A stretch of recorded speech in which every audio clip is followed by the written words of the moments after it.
നിങ്ങളാണ് ഈ കുത്തിത്തിരിപ്പുണ്ടാക്കുന്ന റാഷിദ്. ഞാനിപ്പോ പറഞ്ഞ ഞാൻ 3 നേതാക്കന്മാരുടെ പേര് പറഞ്ഞു. 3 പേരും ഈ പാർട്ടിക്ക് വേണ്ടപ്പെട്ടവരും ഏറ്റവും ശക്തമായി പ്രവർത്തിച്ചവരുമാണ്. അങ്ങനല്ലാതെ ഒരു വാക്ക് ഞാൻ പറഞ്ഞിട്ടില്ല. എന്നിട്ട് അതിന്റെ ഇടയിൽ കൂടെ കയറി വേറൊരു സെന്റൻസ് ഉണ്ടാക്കി ഈ ഇത്തരത്തിലുള്ള ചർച്ചകൾ. ഒരു നിയമം ഉണ്ടാക്കുന്നു, താൻ ഈ മത്സരത്തിൽ ഇല്ല എന്ന് പറയുന്നു. അതുകൊണ്ട് തനിക്ക് വേണ്ടിയിട്ടല്ല ആൾക്കാർ വോട്ട് ചെയ്യുന്നത്. മറ്റ് 2 നേതാക്കന്മാർ ഇവിടെയുണ്ട്. നേരത്തെ ശ്രീമതി ദീപ്തി പറഞ്ഞതുപോലെ ഒരാൾ പ്രതിപക്ഷ നേതാവും മറ്റേയാൾ പ്രചരണ കമ്മിറ്റിയുടെ അധ്യക്ഷനുമാണ്.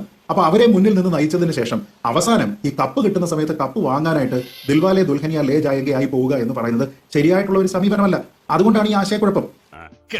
സത്യമാണെങ്കിലും എനിക്ക് അംഗീകരിച്ചു കൊടുക്കാൻ പറ്റുമോ?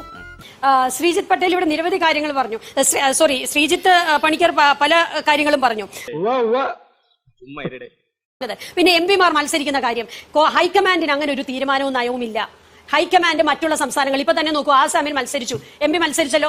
അതുപോലെ തന്നെ പുതുച്ചേരിയിൽ മത്സരിച്ചു. അപ്പം ഹൈക്കമാൻഡിനെ ഇന്ത്യ മുഴുവൻ ഒരു ദേശീയ പാർട്ടി എന്നുള്ള നിലയ്ക്ക് എംപിമാരെ മത്സരിപ്പിക്കാൻ പാടില്ല എന്നൊരു നയമില്ല. പക്ഷേ കേരളത്തിൽ 1-2 നേതാക്കന്മാർ അത്തരത്തിലൊരു അഭിപ്രായം വന്നപ്പോൾ ഹൈക്കമാൻഡ് അത് അംഗീകരിച്ചു കൊടുത്തു. അത് ശരിയാണ് എന്ന് പറഞ്ഞാൽ ഇത് ഒരിക്കലും മാറ്റാൻ പറ്റാത്ത, ഇനി എന്നേക്കുമായി കേരളത്തിൽ എംപിമാർ മത്സരിക്കാൻ പാടില്ല എന്നൊരു അവസാന തീരുമാനമൊന്നുമല്ലല്ലോ. തീരുമാനം മാറ്റേണ്ട സാഹചര്യം ഉണ്ടെങ്കിൽ മാറ്റും. ഇപ്പോഴും ആരും മാറ്റുമെന്ന് പറഞ്ഞിട്ടില്ലല്ലോ. ഇപ്പൊ ആരെങ്കിലും പറഞ്ഞോ മാറ്റുമെന്ന്? എംപിമാർ മത്സരിക്കേണ്ടതില്ല, MLA മാരാകേണ്ടതില്ല എന്ന് തീരുമാനിച്ചാൽ അതിനെ തീരുമാനമെന്ന് പറഞ്ഞാലും നിയമമെന്ന് പറഞ്ഞാലും അത് എല്ലാവർക്കും ബാധകമായിട്ടുള്ള ഒരു കാര്യമാണ്.